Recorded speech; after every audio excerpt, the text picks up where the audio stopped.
Hello and welcome to DFS Coach Talk. It is the Wednesday, May 13th, 2020 episode. I am Andrew Hansen alongside Santino Caccone, and today it's New York Football Giants Wednesday, Santino, and it's the end of an era. Eli Manning is gone and retired, so big changes in New York. Yep. Eli's been a staple there since 2004. Two Super Bowls, countless franchise records. I mean, for all the bad mouth, we're from the New England area, and Northeast. For all the bad mouthing that Giants fans gave Eli Manning, he got them two Super Bowls against probably the best franchise in the last 2 decades. So, sad day for New York fans, but a lot to look forward to. Yeah. Funny how there was the passing of the torch to Daniel Jones last year, and looked for quite a while like Eli might retire with a losing record, but he got that final win against your Dolphins to even his career record at 117 and make that Hall of Fame resume just a little bit stronger. So as a Dolphins fan, how do you feel about that? Do you feel good that you potentially helped push him over the edge as a Hall of Famer? Yeah, I'm actually happy that it happened. It let us get Tua in this year's draft. Maybe the Chargers would have jumped us and taken him. So thank you, Eli. We're glad to help any way we can with with your Hall of Fame resume. I thought you might say that. Sort of a win-win from a Dolphins fan perspective. Yep. So, well, welcome in everybody as we continue our 32-day virtual tour of the NFL from a DFS perspective. We're breaking down one team at a time here at DFS Coach Talk. We are smack dab in the middle of the NFC East, and the Giants are on the table for today. If you haven't checked our website out, go check it out at DFSCoachTalk.com. We focus on NFL, NBA, and MLB, and we have weekly, monthly, and annual memberships. We invite you to come on in and try one. Those memberships are frozen until we get a major sport back in the U.S. We've got some really great news recently, things looking up for the NBA and MLB. And in the meantime, we're providing lineup advice for our members in the KBO, the Korea Baseball Organization. So even though we don't have American sports going on right now, we're very active at DFS Coach Talk, and we'd love to have you join the team. So, Santino, this is the changing of the guard with Eli Manning stepping aside finally. We also have an entirely new coaching staff in New York. You mentioned the Patriots, and it's Joe Judge who's in charge now. He was the special teams coordinator for 5 years in New England, so he knows a thing or two about winning Super Bowls. Then we've got Jason Garrett coming in from Dallas as the offensive coordinator, and your boy Patrick Graham coming up from Miami as the defensive coordinator. So let's start with Joe Judge. What do you think about Judge and how he might fit into the New York culture? Yeah, I mean, we touched up on it briefly right before we went on. I kind of like him so far from what I'd seen. I don't know much about him before his introductory post-conference and subsequently conferences after, but he looks to play the part of a New York guy. He has the demeanor. He has the attitude. Everything he says and does so far. I mean, no games have started. We haven't seen practices, so I can't really evaluate there. But everything from a personal standpoint, he looks like the guy that can succeed in New York, and a guy that, if he does succeed, that people are going to rally around him because he has that New York attitude to him so far. But again, if you have to win in New York first and foremost, or you will get eaten alive. I think he's up for the job. We'll see how it goes. But we do know that I hope it's not the case because I have one in Miami as well. But Bill Belichick disciples haven't had the greatest history or success as head coaches or other coaches outside of New England. So we'll see if that can be a turnaround right there. Yeah, I agree. I liked his introductory press conference. I liked how he started speaking right away about demanding excellence from his players, focusing in on every single play, and at the same time talking about valuing them as people and not just thinking of them as we're going to send them a paycheck and that's it. So certainly he wants to come in there and build a strong culture.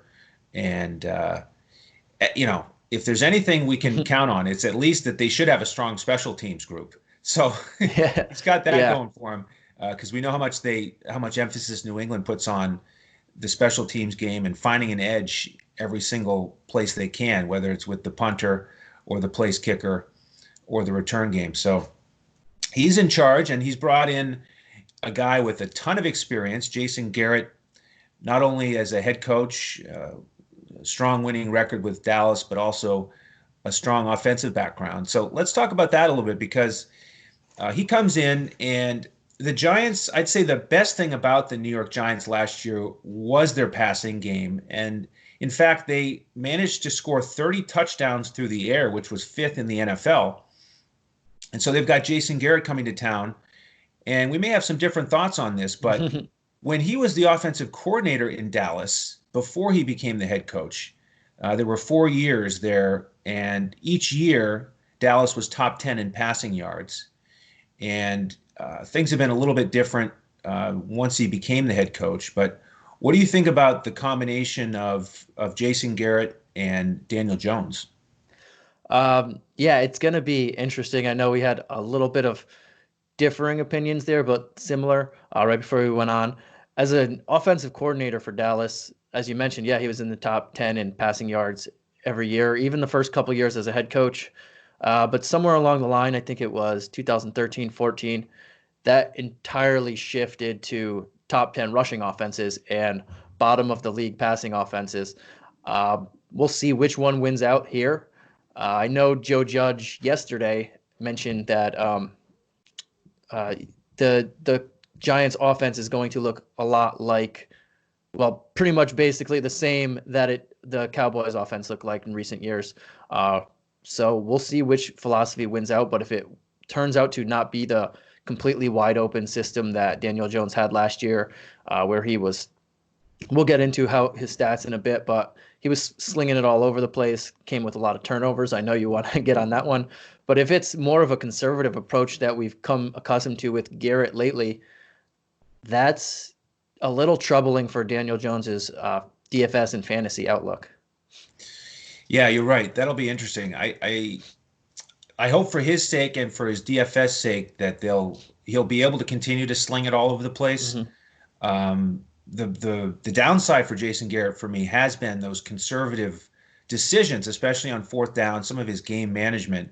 So that's what I'm really curious to see, is how that will play out, and if Joe Judge will take a different approach and make sure that the offense is a little bit more aggressive and the team is more aggressive as a whole. And less vanilla and predictable, because that unfortunately that has been a theme for the Cowboys. I know last year was a little bit different with Kellen Moore calling the plays, but they were still predictable. Hopefully that changes up a little bit and there's more inventiveness, because if it becomes predictable, it not only hurts Daniel Jones, it hurts a lot of the playmakers and Barkley as well. I know he gets more carries, but if it's very obvious when they're coming, you can stack the box against them. Yeah. So in terms of the numbers again, I think the highlight was those 30 touchdown passes. Now, the problem is the Giants defense, because they also allowed 30 touchdown passes, which was 25th in the league. And they also gave up 19 touchdowns on the ground, which was 28th in the league. A lot of these teams, you'll see them really weak in one area or the other, the pass defense or the rushing defense. But to give up that many points through the air and on the ground, obviously that's what contributed to them giving up 28.2 points per game, which was 30th overall. So the defense is a real issue here. But again, many changes starting at the top with Patrick Graham. Now, he was the defensive coordinator down in Miami, and they had a rough year overall in terms of the numbers. They were 30th in yards, 32nd in points. But the Dolphins as well as anybody. Do you think those numbers are a fair reflection of his talent as a coach? Absolutely not. This is the first time defensive coordinator job for Graham last year with the Dolphins, and unfortunately, he had absolutely nothing to work with in terms of NFL talent. Anybody who was really good or above average was pretty much shipped away with whatever they can get. So the fact that they started off so poorly, and then they turned a corner in the second half speaks volumes to what he did in his 1 year as a coach. It's very hard to put up numbers when you have nothing to work with, but he did his best there, and they played very hard for him to start the season as bad as they did and to continually improve. In the second half, they actually looked like an NFL team. It speaks volumes to a coach that can get the best out of players, even if they sometimes can't get the best out of themselves. So I like what he did there. And he does have ties with Joe Judge. They spent 4 years with each other in New England. And Graham was in New England a couple years before Judge arrived, but they have time together. And it's going to be a similar situation because they did lose Alex Ogletree, Tay Davis, and Golden. They lost a lot of linebackers, pretty much overhauled their entire linebacking core this year, and their safeties. And they lost Antoine Bethea, Janoris Jenkins. They lost a lot of – they were very bad defense, the Giants, last year in terms of giving up touchdowns through the air. And then they lost their back seven. They pretty much lost 5, 6, 7 people there. So they did address a lot of needs in the draft, but not every draft pick comes in and makes an immediate impact. Yeah, and that's the way you describe those losses across the defense. That's really going to be a big challenge to try to overcome because you got some veteran names in there. So let's talk about the draft a little bit, starting with those defensive picks, because I know 2 of the first 4 picks were guys from the secondary who the Giants are probably going to count on to come in and make some plays. Yeah, definitely Xavier McKinney is first and foremost on that, their second-round pick. I don't know how he fell to the second round, to be honest. This kid was awesome last year. I think he's going to start from day one, and he should, rightfully so. As long as he can prove it. And if he's able to start in day one and team up with Jabril Peppers at both safety spots, that's going to be a really good pair right there. James Bradbury is probably going to be their number 1 corner with DeAndre Baker on the other side. And then if McKinney can squeeze out that first-year starter, which I think he does, because he has that talent, Julian Love, who isn't too bad he can play more of a nickel back and backup safety, and that'll help them out there. And Holmes from UCLA, I don't know how much of an impact he'll have in year 1, but he has a lot of upside if he can grow into his own, and he could eventually push for a number 2 corner job there. But as far as the defense in general, it could still be attackable if in the right matchups. They don't have the depth at corner, and you need at least 3 in today's day and age, and I don't know if they have 2. Yeah, I agree. I think we have to expect that early in the season we can attack the Giants with our offensive skill position players for DFS and see if they can start to put it together at some point. But I'm definitely going to want to attack them early in the season. Now, we were also able to use defenses against the Giants last year because they got to the quarterback so much and forced so many turnovers. So let's start to talk about the offense and Daniel Jones. And I do want to start with turnovers as we continue to talk about the draft a little bit, because Daniel Jones fumbled the ball 18 times last year, and that is 5th all time. Wow. And he only started 12 games. He also threw a few passes there in the first week. So he played in 13 games, but he only started 12, and he had the 5th most fumbles ever. So that is a real issue. And yep. Perhaps that's why they went with an offensive lineman in the first round of the draft. Yeah. This team, we mentioned their defense, that they lost a ton of linebackers, defensive backs, and their offensive line is bad. This team in the draft, all 10 of their picks, 3 on the offensive line, 4 linebackers, 3 defensive backs. So they were targeting specific needs that they had there. And yeah, their first pick, Andrew Thomas. Some people, it was kind of a debate on who should go first, who should go next. But and I know they wanted Simmons, stud defensive interior lineman there, but they needed somebody to stabilize their 2 cornerstones on offense in Barkley and Jones. So they had to go with the big unit out of Georgia, Andrew Thomas, protecting Danny Dimes, Danny Dimes' blind side. I think that's a really he's going to start from day one. It's a nice upgrade there. And then Matt Pert, I'm a UConn guy, and he's from UConn. Big guy there. He has potential to replace Nate Soldier in the future. I don't think he'll start this year, but he has the upside, kind of like Holmes, who in a year or two he could groom himself into a very competent starter in this league. And Soldier's in his 30s, but they wanted to address the line, and I think they did a pretty good job, and they have to. I mean, without the fumbles, I mean, even with all those turnovers and quarterback hits and whatnot, the line. Anybody who's been a New York fan or been around the area like we have the last couple years or so, the line has been an issue nonstop for Eli Manning. Then last year, Daniel Jones. It's been something that fans have been clamoring for and throwing an excuse for. Our line stinks, so and so, for a while now, and I'm glad that they finally went, let's do this. We have to fix this line because if we don't, I don't know how we can keep Barkley upright for a long time. Yeah, that was an investment that the Giants just had to make. So wise approach there in the draft. And let's get into some of the positive numbers for Daniel Jones. In those 12 starts, he ended up throwing for over 3,000 yards and 24 touchdowns. And he had 5 games of over 300 yards and 5 games with at least 2 touchdown passes. And if you look at his 4 best games, the positive note is that he had 4 games of over 30 fantasy points on DraftKings. The downside is that they were all against terrible teams in terms of pass defense. They were against Tampa Bay, Detroit, the Jets, and Washington. So I think that's going to be the challenge for him this year is, can he start to produce more consistently against the tougher competition in the NFL? Yeah, that's definitely going to be it. And you chalk that up to rookie year quarterback.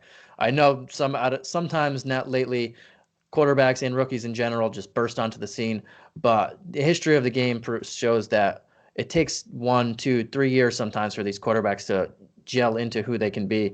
And yeah, you mentioned he had 4 games over 32 DraftKings points. He also had 6 games under 15, so it showed very inconsistently there.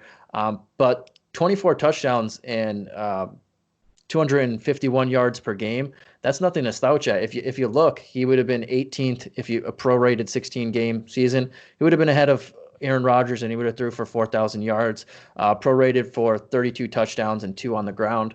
That's not bad especially for a rookie. But definitely those. And he had 279 rushing yards, but definitely 12 interceptions and 18 fumbles with 11 losses. I expect an improvement in a second year, but that's almost Jameis Winston level there. Yeah, it is. You're right. Yeah, because he only lost 11 of those fumbles, he ended up with a barely better than 1-to-1 touchdown to turnover ratio with 24 touchdowns through the air and 23 turnovers.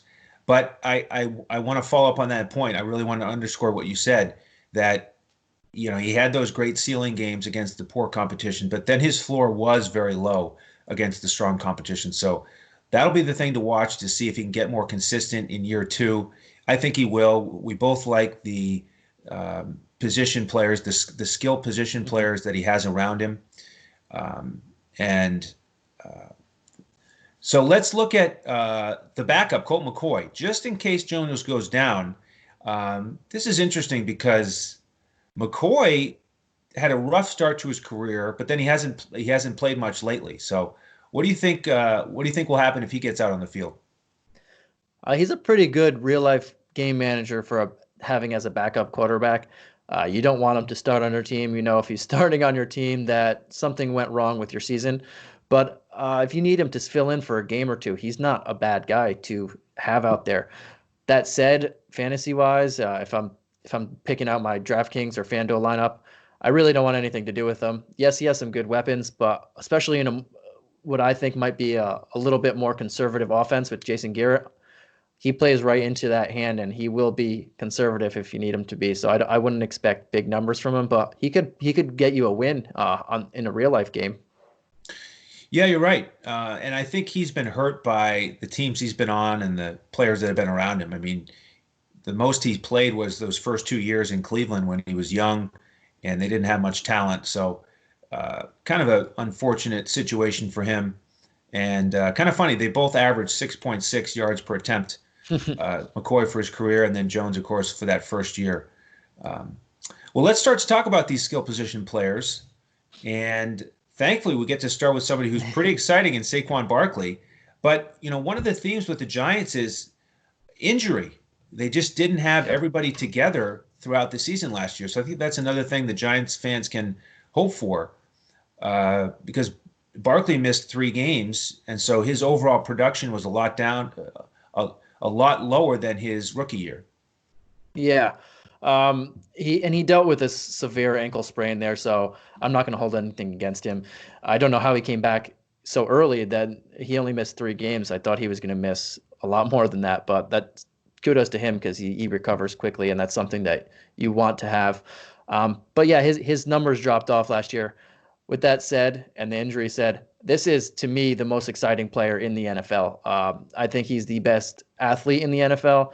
And if I have to pick someone on my fantasy team that I'm going to pay up for, in my lineup, I want him most of the time because he is that big playmaker that you are going to get. Maybe sometimes there are a few games I know in the last 2 years that he went 6 carries, 15 yards, and you're like, you're in the third quarter, you're all stressed out. And then all of a sudden you look at the score, 56-yard touchdown, Saquon Barkley. He has that big play ability that few people have in this league, and it's through the air and it's through the ground. If we take a look at his numbers, just out of big play running, in 2018, he was first in the league in 20-plus yard runs at 16. The next closest was 11. That was his rookie year, 2018, obviously. And he was first in the league in 40-yard runs at 7. The next closest was 4. So he pretty much doubled up on the next closest person to big plays in his rookie year. And last year, we mentioned he only played 13 games because of that ankle sprain. It was severe. And he did look rusty when he came back, but still, you look at his big plays, it doesn't show that affected him too much, even though it did. He was 5th in the league in 20-plus yard runs. He had 8. The most was 11. So he was right there, even though missing 3 games and playing limited. And in 40-plus yard runs, he was 4th most at 3. The most was 5. And then through the air, 6th most 20-plus yard passes for running backs. He had 6. And he was the 2nd most for 40-plus yard receptions for running backs at 2. The tops was 3. Same in 2018, 6th most 20-plus yard pass plays for running backs and 2nd most 40-plus yards pass plays for running backs. He's just a guy who can break one. There's very few people like him who every time they have the ball in their hands, they can break it for a long touchdown. And he's one of those guys. Yeah, I love those numbers on the big plays. And when you mentioned how 2 years ago he had 7 rushes for over 40 yards, that just reminded me of the podcast you and Apatria did on the Bears, where they had, 2 40-yard plays in all of last year. It was Anthony Miller. Yeah. So, I mean, that's a really strong stat to keep in mind in terms of the home run ability of Saquon Barkley. And I think we're more likely to get a year like 2018, that rookie year we had over 2,000 scrimmage yards, led the NFL, and last year he was down to 1441. But as you mentioned, he had those 3 missed games, had the ankle injury. But you gotta love the love that his teammates showed him last year to make sure he got to 1,000 yards rushing. He got 1,003, got in the end zone 8 times, and I'm a little concerned about that floor. 4 games under 10 last year. But as you mentioned, with those big plays, what a crazy upside. He had a game with 33 fantasy points and another one with 46. As a whole, certainly not as strong of an investment as the guy who's sort of neck and neck with him for most is the most exciting player, Christian McCaffrey, the guy who's going to get so many yards from scrimmage. Barkley just wasn't as consistent, and so it was worth it to pay up for McCaffrey compared to Barkley on most weeks. But I expect a lot more from Barkley this year. Hopefully he'll stay healthy. Now, the rest of the running back group, a little bit of a different dynamic now because we've got Dion Lewis in town this year. This is a guy who's been in the league for 7 years, coming over from Tennessee. He had a down year last year, Do you think he'll fit in and be productive as a third down back and catch some passes? Yeah, I do actually. I wouldn't target him in DFS, and I don't think he's going to have a big third down role because Barkley is a three down back, true workhorse, especially when he's healthy. Um, and I think he's one of you mentioned McCaffrey. There's only a handful full of running backs that are at that elite level, and he's one of them. But I think Lewis was a good addition to this team. He's going to sprinkle in here and there, and I think his main goal is to keep Barkley healthy for the long haul. Maybe he steals some carries, maybe he steals some third down snaps and whatnot, and Saquon Barkley's role goes from 90% of snaps to 86, but that's going to benefit him in the long term. So is adding all these offensive linemen and overhauling this much needed offensive line. But I like Lewis's role as a in that mold. I wouldn't really pay up for him, but I think his main objective is to keep Barkley healthy and preserve him for the long haul. And if something did happen to Barkley, he would probably step into that 1A role with Wayne Gallman. Gallman probably more between the tackles, Lewis more of a third down role with a little between the tackles. Again, I see a committee there, so I wouldn't really lean towards either of them, but I think it was a pretty good addition in case something did happen to Barkley. Yeah, I think those are wise words on not wanting to invest in Lewis in DFS, at least initially. Really shocking numbers last year, I thought, in Tennessee. His ceiling game was 9.7 fantasy points. And that's just unacceptable. That's a guy you cannot pay for in DFS. But I'm looking back at the numbers from New England and looking at his potential, and I think the potential's there. And I want to give you a couple numbers to show you how I think they misused him in Tennessee. And I know you needed to get Derrick Henry on the field. Yeah. But Lewis was out there quite a bit. He was out there for 37% of the snaps. But they just didn't use him to his potential. So listen to these numbers. Last year in Tennessee, he was on the field for 366 plays, and he got 373 yards from scrimmage. So basically 1 yard per play that he was out there. If you go back to 2017 in New England, he was on the field for 405 plays, and he accumulated 1,110 yards from scrimmage. So just completely night and day with how efficient he was when he was on the field. So, I put that on the Tennessee coaching staff, and, Joe Judge was there in New England when he was that effective. And, he was a big play guy. He was a valuable DFS asset. And so I'm curious to see if the Giants can get back to that and, find ways to get Lewis in positive situations where he can make a strong impact. And one thing that I do want to point out, especially with that, is Jason Garrett's the new offensive coordinator here. And one thing the last couple of years that Cowboys fans were hammering down on is why isn't Ezekiel Elliott more involved when they get to the red zone? He's prime offensive guy and biggest playmaker from between the 20s. But when they got inside the red zone, he kind of drifted away from Elliott. Hopefully we don't see that with Barkley, and if it does, and if they do switch Barkley in and out, Lewis probably gets in that a little bit more than Gallman, or one of them comes in. But it's unfortunate that Lewis goes from Derrick Henry to now behind Barkley there. Yeah, exactly. He's obviously getting up there in age for a running back, also at 29. I think he's got a little bit left, so we'll see if they can take advantage of his skill. Now, the other guy you mentioned is Wayne Gallman. And he actually had one strong game when he stepped in for the injured Barkley last year. Do you think he can be productive if Barkley goes down again? Less productive now that they have Lewis and they'll be in a committee. Last year when Barkley went down, it was pretty much his role and his role only. He was getting force-fed carries even if he wasn't productive with them. This year I see more of a committee, and he's not a guy I want to target in a committee. I'll target anybody if I know that they can get 15 to 20 carries and there's really no competition, but he's not he's not at the talent level that he can thrive in a committee. Yeah, he really had most of his production in that one game, week 4 against Washington last year. He got a touchdown on the ground and a touchdown through the air. That was the first week that Barkley was out.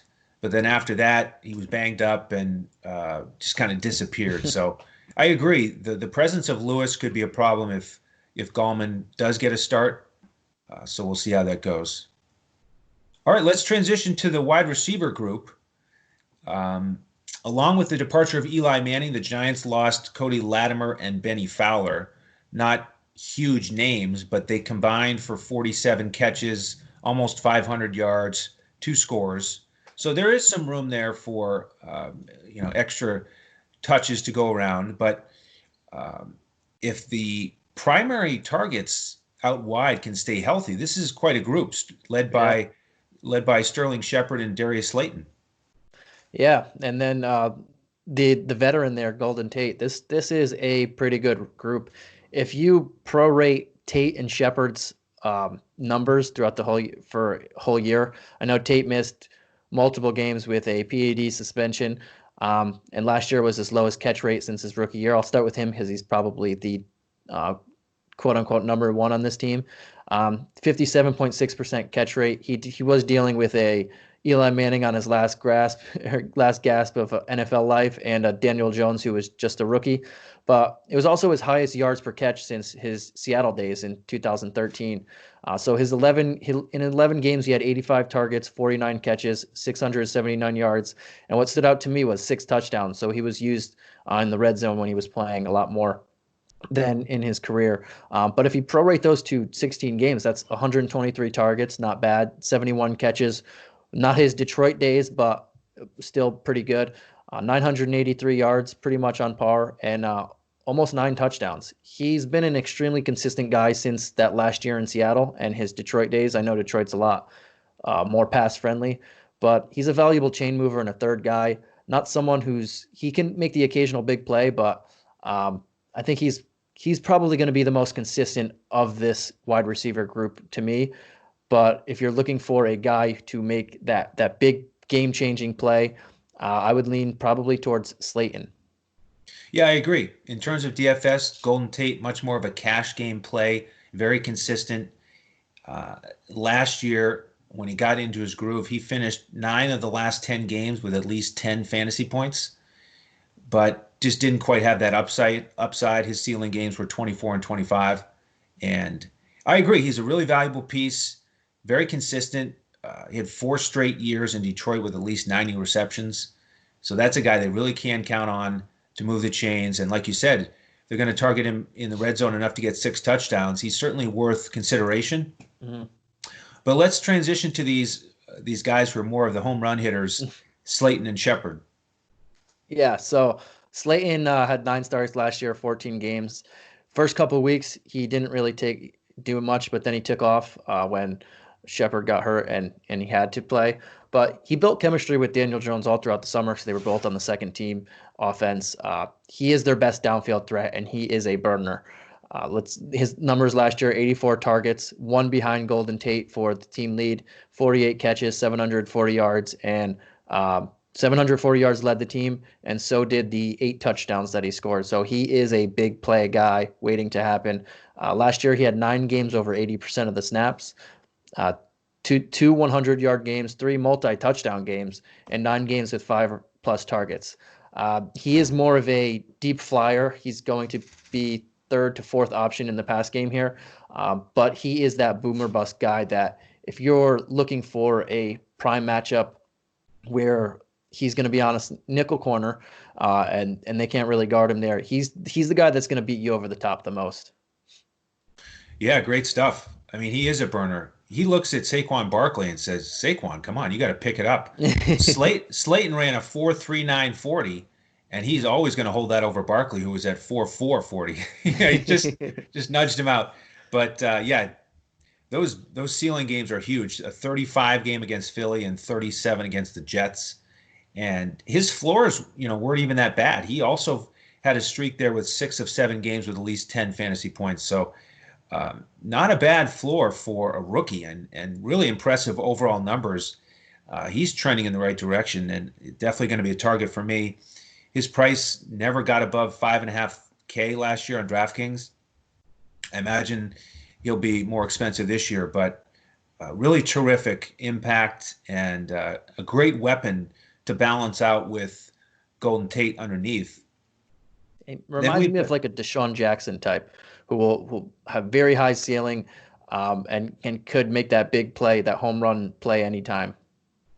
absolutely. Then we got a little bit of a hybrid in Sterling Shepard. He can get you some big plays, but he also is a pretty high volume guy in terms of receptions. He led the team last year with 57 catches. Yeah, I think he's best in the slot, and that might be where he plays. But Golden Tate's also really good in the slot. It's very weird how they do that. But Shepard is, I think he could take the number one receiver role here, if he can stay healthy. That's pretty much been the theme on his career. His career has been similar. His best 2 years were cut short. Last year, it was his lowest yards per reception. He also, if you prorate him to 16 games because he got hurt, he had 83 targets. That would have been 124, one more than Golden Tate. He had 57 catches. He could have prorated it to 85. 576 yards would have been low for him. 800 would have been prorated to 864. And the 3 touchdowns, which we'll hope for some improvement. But I could easily see this guy getting 100 targets plus this year. Maybe the 124 he could have had last year, I can see that easily. 80 catch guy, 1,000 yards. He is, like you said, a hybrid of these two. And that's why I think in the right circumstances, he could easily be the number one on this team. 68.7 catch percentage. He's talented. He just needs to stay healthy, and he's going to have a lot of weapons around him. So he's going to have more single coverage to work with.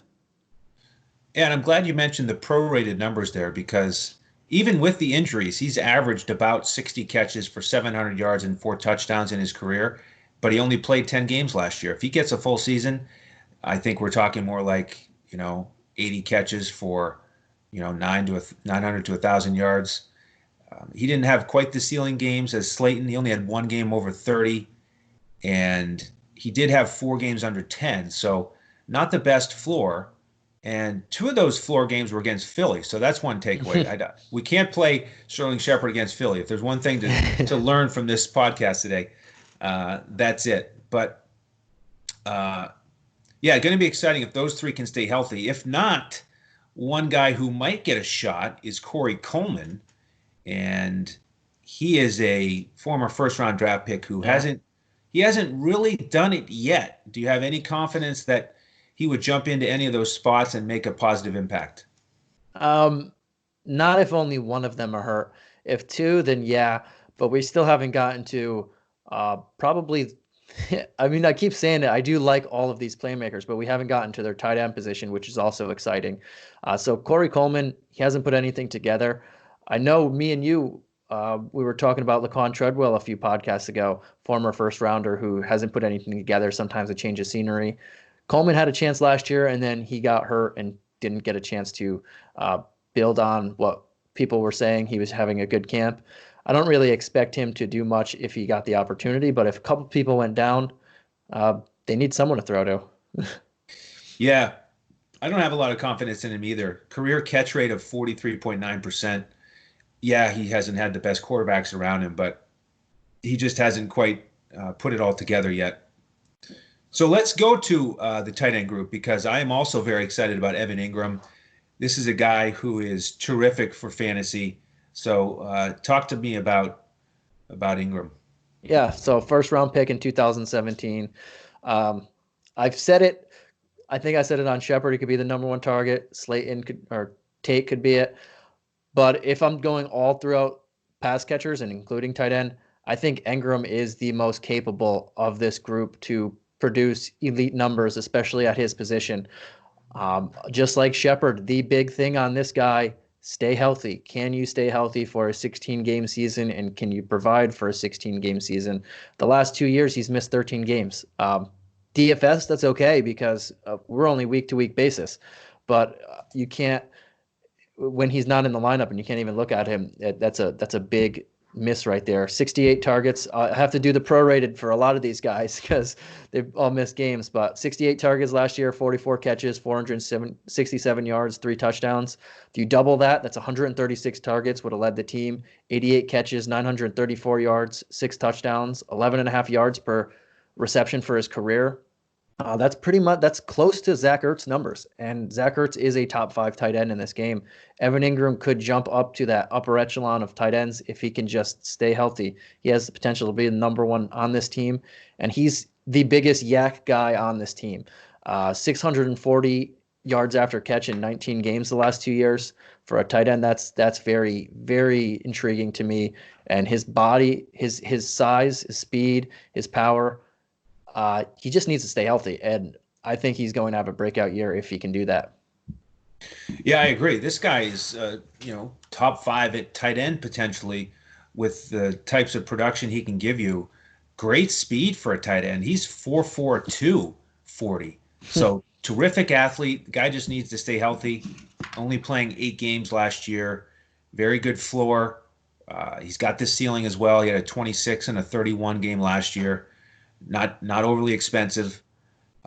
So we've seen Eli Manning rely on the tight end a lot throughout his career, and it's good to see Daniel Jones do the same here.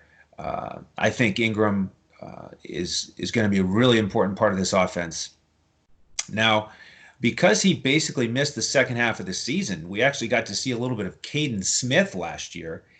He ended up playing in 9 games and put up decent numbers. He had 4 of 7 games where he played in 9 games, but he only got targeted in 7 games. And in the 7 games he got targeted, 4 of those games he had at least 5 catches. And for a guy who basically played half the season to come up with 31 catches, 268 yards, and 3 touchdowns, I mean, those are the numbers for a lot of tight ends around the NFL who play a full season. So 74% catch rate. And he was cheap. He never got more expensive than 3.7K. So there's a guy who I think is certainly under the radar. But if Ingram goes down, I wouldn't hesitate to play Caden Smith. Yeah, and they lost Rhett Ellison this offseason, so that's more snaps for him, who he was competing with when Ingram went down. I'm hoping Ingram doesn't go down because he's a guy I want to target early and often. But Caden Smith, like you mentioned, he's a capable guy to fill in if you need a cheap tight end there, who's can produce volume there. But the only thing with him is he would be a distant 4th on the totem pole right there, maybe 5th because Barkley's still going to be involved in the passing game. But the tight end position after the first few is up for grabs. If you see the matchup, he's definitely someone to look at on the cheap, and you can pay up for elites at other positions. Absolutely. Well, before we wrap up here, Santino, where can everybody find you on Twitter? Yeah, so you can find me on Twitter at Santino Caccone. That's at SANTINO CACCONE. And you can find me at Language Olympic. Again, you can find the crew at the website DFSCoachTalk.com. Our fearless leader, Joe Sarvati, likes us to mention his favorite charity, which is mambaon3.org. If you haven't seen what we do or heard about it, we pride ourselves on using the eye test, hand building our lineups as we give daily advice. And we're going to continue to do these free podcasts on a daily basis as we roll through the NFL. Santino, feels like we've just flown through this episode. Any final thoughts on the Giants? Do you think they'll be able to get more than 4 wins this year if everybody stays healthy? As far as winning, I don't know, because that's a lot of turnover, especially on defense that was already bad, and now you're going younger. I don't know if they'll be 4 games, win more than 4 games, but if their defense doesn't do good, that only helps in their offense because they're going to have to be in catch-up mode. And we mentioned we like a lot of these guys, Barkley, Ingram, a lot of their wide receivers. It's only going to benefit them if their defense stinks for fantasy.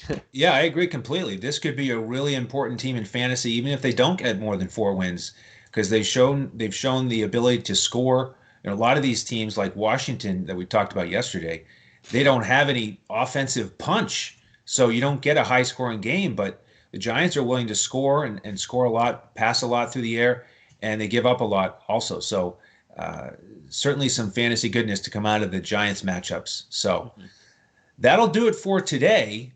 Please do tune in again tomorrow as Coach and I break down the Cowboys. And give us a thumbs up wherever you're listening, watching. Again, if you're just listening, you can find our podcast now on YouTube with a video. So we appreciate all of your support. Thank you again for tuning in. On behalf of Santino Caccone, I am Andrew Hansen. You have been watching and listening to DFS Coach Talk.